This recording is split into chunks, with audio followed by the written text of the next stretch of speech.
In today's video, we are showcasing Sonnet's Maker's Box.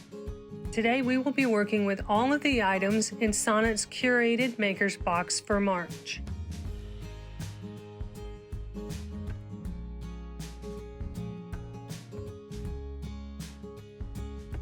My name is Cindy, my husband is Chris. Welcome to CNC DIY Factory. Sonnet's Garden Blooms has a subscription box that is shipped right to your door every month. This box contains 2 exclusive Roycycled decoupage treasure papers and 2 exclusive rice papers from the painted photographer Connie Lines and Designs. Sonnet also curates the paints that go along with these papers. In today's video, we are showcasing Sonnet's Maker's Box. Sonnet also includes a thank you card with some inspirational information on there, a QR code for watching an inspirational video, and a list of all of the items in the subscription box. And last but not least, she always includes a special little thank you gift. In Project 1, we are working with that special thank you gift. It was a sweet little bunny napkin. I am using a scrap piece of wood, a piece of cardstock, and I'm using a scrap piece of copy paper as the backer for my napkin. After separating the napkin's 2 plies, I decoupaged the napkin onto the copier paper, and then I fussy cut around the bunny so that I could have just that image to adhere to the scrapbook paper on the block. I am using DIY liquid patina as my decoupage medium, and I'm applying it to the back of the copy paper and then laying the bunny onto the board. I was trying to avoid having excess decoupage medium on the paper, but as you'll see, I had to lift up part of the bunny and put some decoupage medium down on the paper. For the back side of the block, I wanted to use the sweet Pickins Milk Paint in Completely Coral. The milk paint is a 1-to-1 ratio, so however much milk paint powder you put in there, you put the same amount of water. Then you mix it really well and set it off to the side to set and thicken up for about 10 minutes. I will be applying 2 coats of this sweet Pickins Milk Paint to the back and sides of this block, and I will dry it thoroughly in between coats. I wanted to add some transfers to the back so that this could be a double-sided shelf sitter. So I chose the Essential Stencil Vintage Bunnies transfer, and I picked out 3 little eggs to put on the back. So I will be applying these transfers to the sweet Pickins Milk Paint side.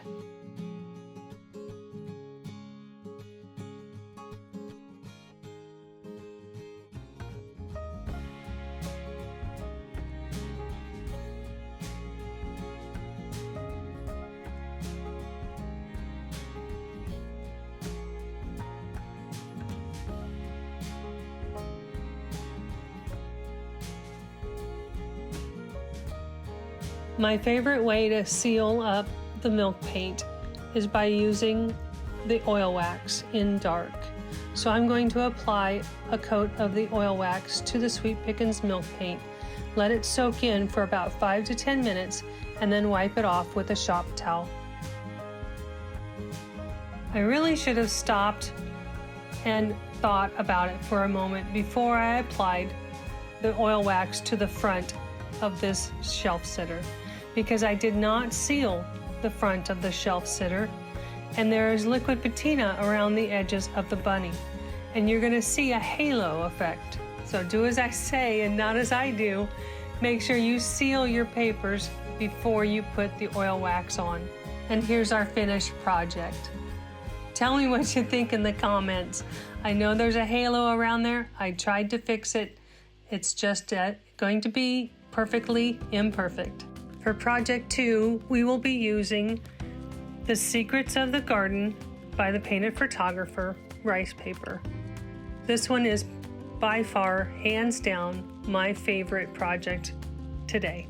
I'm taking a glass cylinder vase and I'm going to use the DIY White Swan, and I'm applying 2 coats of paint, and I'm going to let them dry very thoroughly in between applying the coats. If you don't let it dry, the second coat will pull that first coat back up off of the glass. Connie at the Painted Photographer taught us how to do this technique. This is where we take a glass jar or vase and we make it look like a pottery piece. It seems only fitting to use Connie's paper on this, doesn't it? Once the vase is completely dry, I'm going to use my water pen, or you can use a paintbrush with water to do the same thing, and I'm going to draw a line around the edge of the rice paper and tear out the rice paper. This leaves a frayed edge along the side, and it looks really nice. It blends in very well. I will go around all 4 edges to fray them so that they all look cohesive.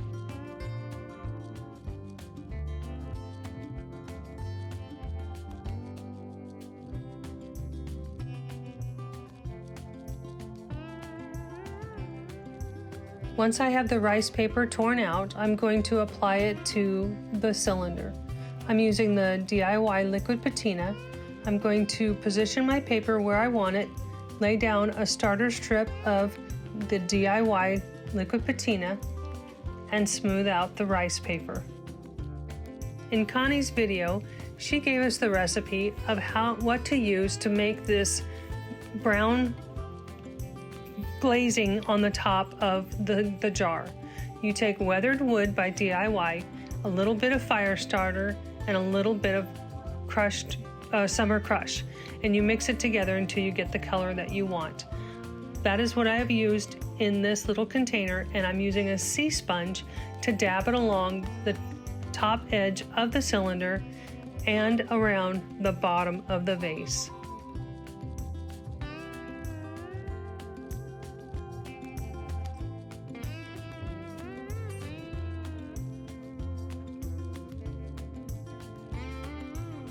Once that paint is dry, I am going to seal the entire vase with the DIY clear wax.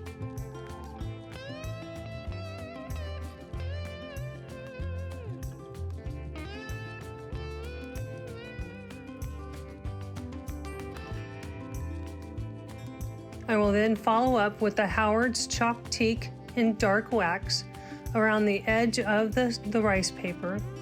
And then while the waxes are still wet, I'm going to take the dark and decrepit dust and my dusting brush, and I'm going to dust it with this decrepit dust. It's going to make it look nice and old and aged, and it looks like pottery.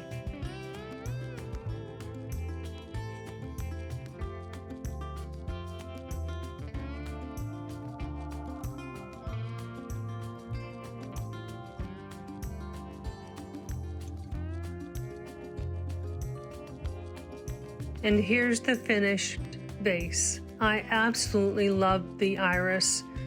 I love the way this turned out. I want to know what you think. Please leave me a comment in the description box below. For project 3, we are taking this thrifted frame that I found for $1, and we are going to paint it with DIY White Swan and then decoupage the Roycycled decoupage paper, Spring Tartan.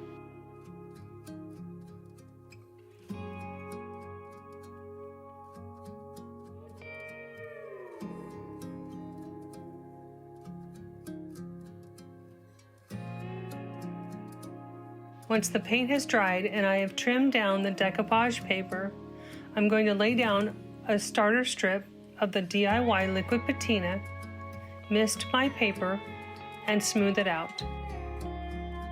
And I will continue to work in sections until I have the entire decoupage paper adhered to the frame.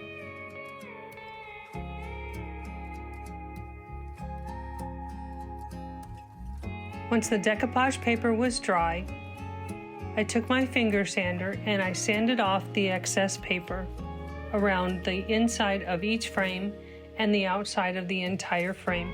I'll be using the Acadia Pear Fusion Mineral Paint that came in the maker's box, to paint around the inside of each of the frame windows and around the outside edge of the frame.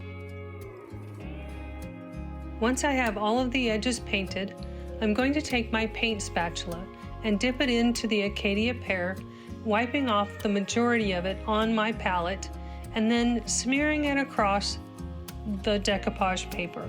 I'm trying to create a weathered look with this paint. I felt this frame needed some florals, so we're going to be using the Iron Orchid Design Fairytale Florals. There were 4 corner pieces in there that fit perfectly and matched beautifully with the paint and the decoupage paper. So I'm going to take those 4 floral corners and apply it to the frame with my transfer stick.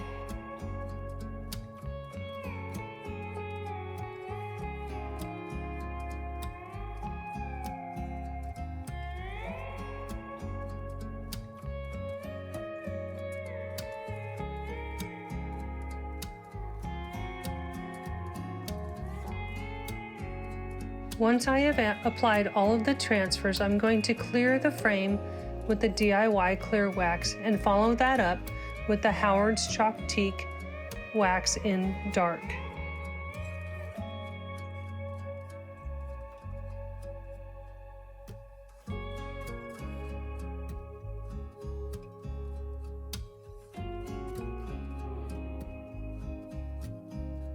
And then this frame is done. I would love to hear what you think about this frame.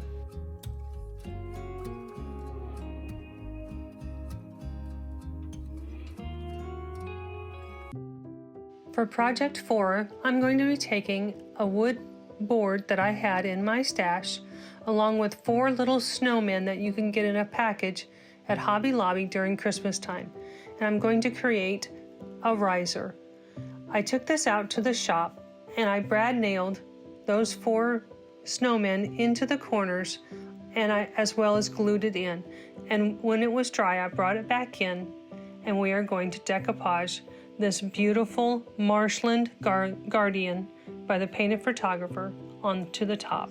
I painted the top with the white swan, and now I'm going to be using the Water Lily by DIY Paint. I'm going to go paint the entire bottom and the snowman legs, along with half of the edge around the riser. I will then take the cake batter and paint the other half of the trim of the riser. Both the Water Lily and the cake batter DIY paints were paints that were in this March Makers box. On both sides of the riser on the edge, I'm going to be blending the cake batter and the Water Lily to make a beautiful green transition color between the two. I'm wanting it to match up with the rice paper, with the cattails and the greenery that Connie has painted into that rice paper.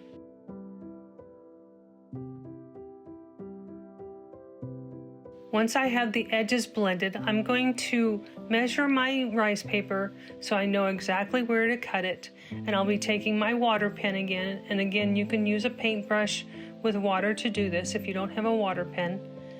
And I'm going to draw lines and tear out the rice paper to get that frayed edge.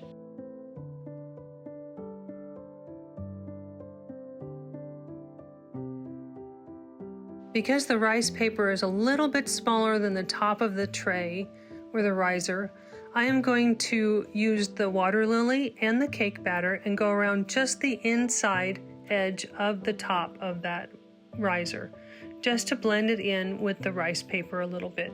I'm going to do basically the same thing on the top of this riser on the edges to blend the yellow and the Water Lily, the cake batter and the Water Lily together, but I'm also going to put some on my palette, some of the colors on my palette, so I can mix it there and have a nice green to blend in. Once the DIY paint is dry, I'm going to decoupage the rice paper to the top of this riser. I'll lay down a starter strip of the liquid patina, mist my rice paper, and smooth it out, and follow this process across the top of the riser.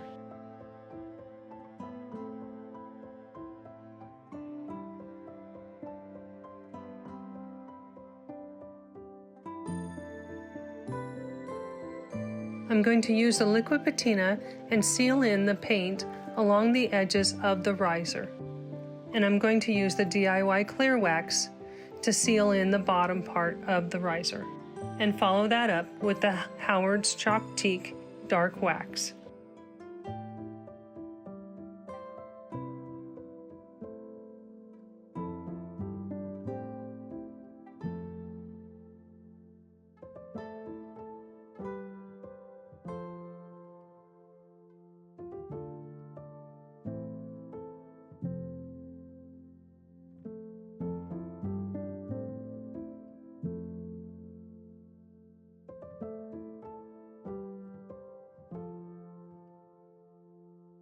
And this Marshland Guardian riser is complete. I think this turned out so beautiful. It would look great in a coastal theme home.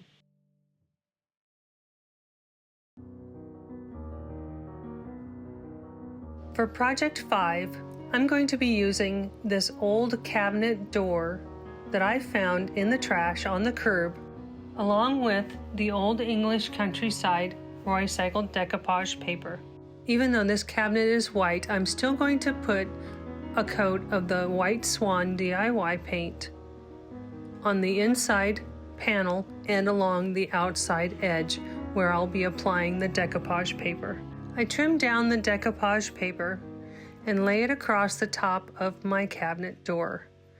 And I think this is where I may have gone off the rails a bit. I misted the entire paper and let it get completely wet so that the fibers would relax and I could decoupage it down easily, or so I thought. You will see as we go along, down at the bottom, there were some issues. I did get them resolved and I'll show you how I did that. But I think hindsight is 20/20 when I say just spritz the part that you're going to be applying with your decoupage medium at the time you decoupage it. Once the decoupage paper is dry, I'm going to take my finger sander and sand around all of the edges. You'll see at the bottom where the decoupage paper was pulled up taut and it would not lay down smoothly. So I had to trim it and cut some relief strips in there and re-wet it and then add more liquid patina and try to smooth it down. I finally got it after several attempts to lay down smooth as it dried, and then I went around with my finger sander and sanded off the excess paper. Finally, success. This decoupage paper has such a beautiful vintage feel to it. I thought it was appropriate to put Vintage Soul stencil on the front, and that is what I'm using from Essential Stencil. And I'll be using the damask color from Fusion Mineral Paint that was in the maker's box.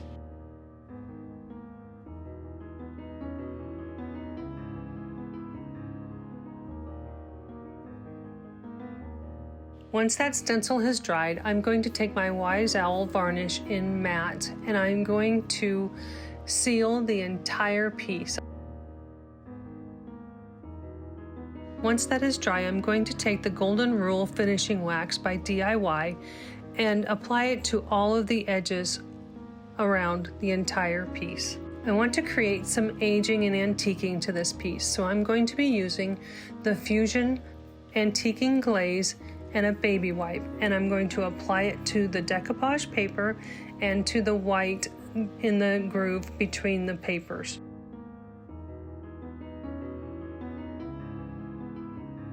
And the final touch is adding the perfect knob to this cabinet door. This piece turned out beautiful. I would love to hear what you think of this.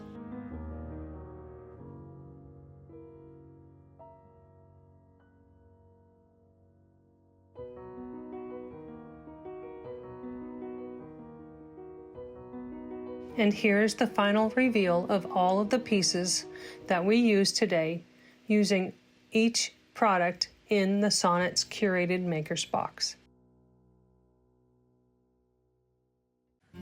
Hey friends, thanks for joining me today. I hope you've enjoyed today's video and I can't wait to hear what you think. So leave me a comment below, and if you haven't yet, hit that subscribe button and turn on those notification bells so that you will be notified every time I upload a new video. Now this month, CNC DIY Factory is working in collaboration with Sonnet's membership group, where a bunch of us creators will be bringing you a playlist of thrift flips. The first collaboration is Spring into DIY, and that one will be on March 24th. We will be bringing you all things spring, and bonus, the creators will be using one of CNC DIY Factory's maker's frames. We sent a frame to each of the collaborators to use in their video, and we can't wait to see what they create with them. Now the second collaboration is called Sonnet's Flippin' Frenzy Spring Edition, and this will be March 30th and 31st. This one is so big, we had to split the collab into 2 days, and these will be premiere videos, which means the creators will be watching right along with you in real time and chatting with you in the comments. This is a round robin collab, so the first to kick this off will be Sonnet, and then in the next video we'll go to the person that she sent her mystery thrift flips to, and so on and so forth until it makes it back around to Sonnet. Now this is going to be so much fun, so mark your calendar, turn on your notifications, because you don't want to miss this one. Now I want to thank you all for joining me today, and let's remember to practice random acts of crafting and make something great together. Bye for now.